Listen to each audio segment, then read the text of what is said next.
അങ്ങനെ ആശുപത്രിയിൽ നിന്നും നയന മടങ്ങിയെത്തുന്നതിന് മുൻപേ തന്നെ മുറിയിൽ ആരുമില്ല എന്ന് ഉറപ്പുവരുത്തി അഭിയും ജലജയും അകത്തേക്ക് കടന്നു. നയനയുടെ അൽമാറയിൽ സൂക്ഷിച്ചിരുന്ന ആ വിലപിടിപ്പുള്ള ആഭരണമായിരുന്നു അവരുടെ ലക്ഷ്യം. അനന്തപുരിയുടെ ഐശ്വര്യമെന്ന് വിശേഷിക്കപ്പെട്ട മുത്തശ്ശി നയനയ്ക്ക് കൈമാറിയ ആ ഒരു വലിയ പാരമ്പര്യ നെക്ലസ്. വേഗം നോക്കബി, ആരെങ്കിലും വരുന്നതിന് മുൻപേ തന്നെ അതെടുക്കണം. ജലജയുടെ ശബ്ദം വിറയുന്നുണ്ടായിരുന്നു. പേടിക്കേണ്ട അമ്മേ, ആദർശ് ഇനി തിരിച്ചു വരുന്നൊന്നുമില്ല. അതൊക്കെ ഇനി നമ്മൾക്കുള്ളതാണ്, അബി അലമാറ പരതുന്നതിൽ തന്നെ പറഞ്ഞു.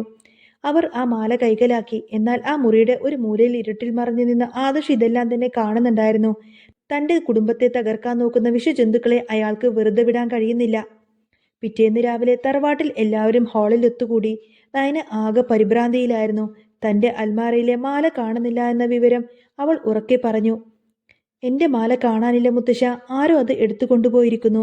നയനയുടെ വാക്കുകളിൽ കരച്ചിൽ കലർന്നിരുന്നു. ജലജ പെട്ടെന്ന് തന്നെ രംഗത്തേക്കെത്തി.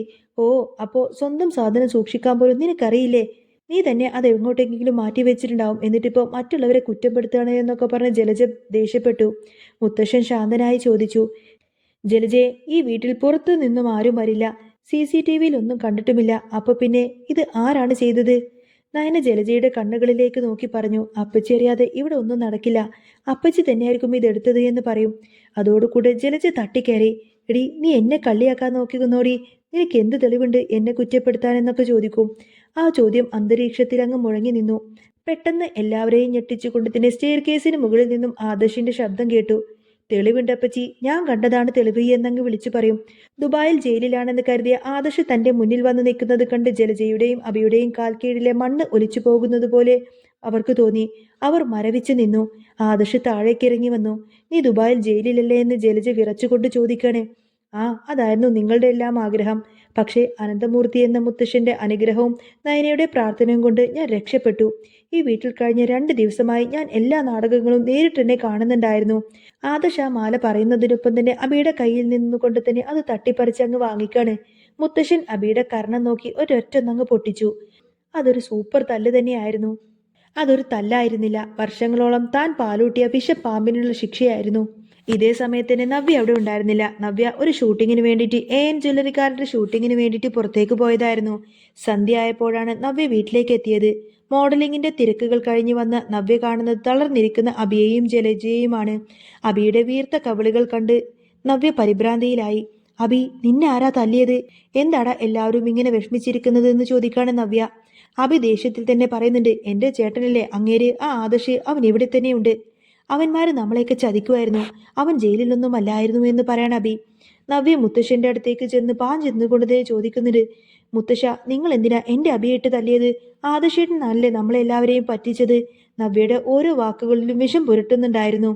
അവൾ മുത്തശ്ശനെയും മുത്തശ്ശിയെയും ആവോളം അങ്ങ് ആക്ഷേപിച്ചു. അമ്മ പറഞ്ഞതൊക്കെ ശരിയാണ്. ഈ വീട്ടിൽ ഞങ്ങൾക്ക് യാതൊരുവിധ സ്ഥാനവുമില്ല.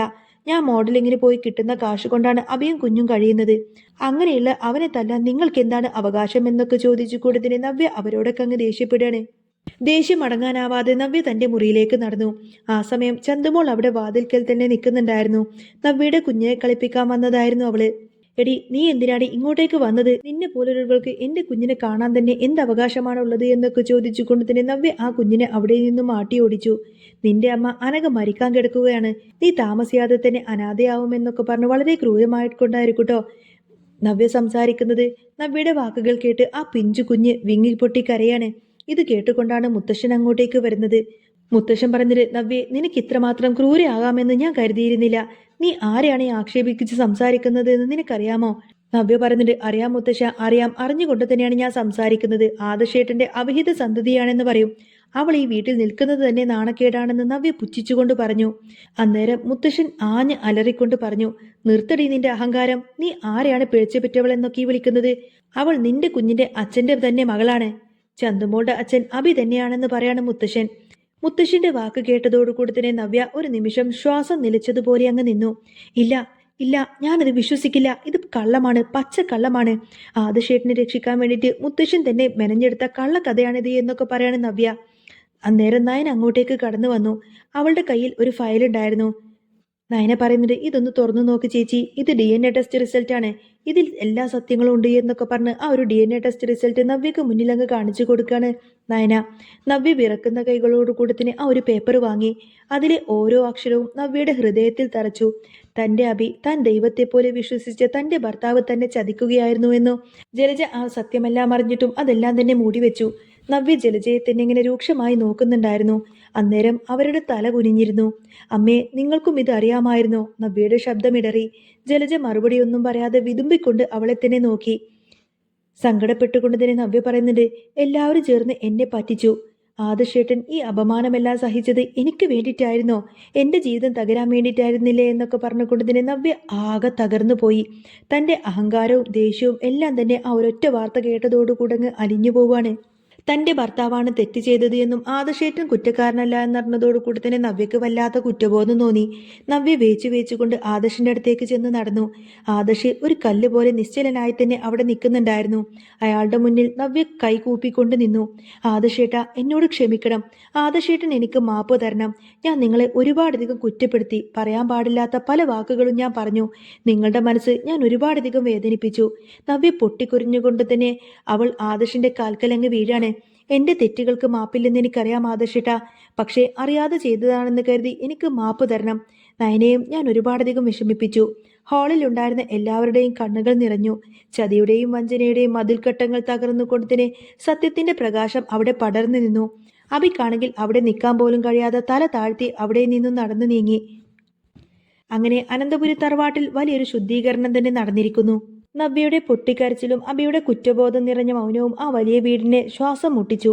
ആദർശിന്റെ കാൽക്കൽ വീണു കിടക്കുന്ന നവ്യയെ നയന പതുക്കെ അവിടെ നിന്നും പിടിച്ചെഴുന്നേൽപ്പിച്ചു. ആ രംഗം അവിടെയൊന്നും അവസാനിച്ചില്ല. മറിച്ച് അനന്തപുരിയിലെ ചരിത്രത്തിലെ പുതിയൊരു അധ്യായത്തിന്റെ തുടക്കമായിരുന്നു അത്.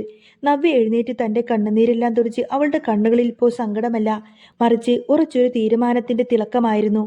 അവൾ തിരിഞ്ഞ് അബിയെ നോക്കി. അബി അപ്പോഴും ഒരു പ്രതിമയെ പോലെ തന്നെ തല താഴ്ത്തി നിൽക്കുന്നുണ്ടായിരുന്നു.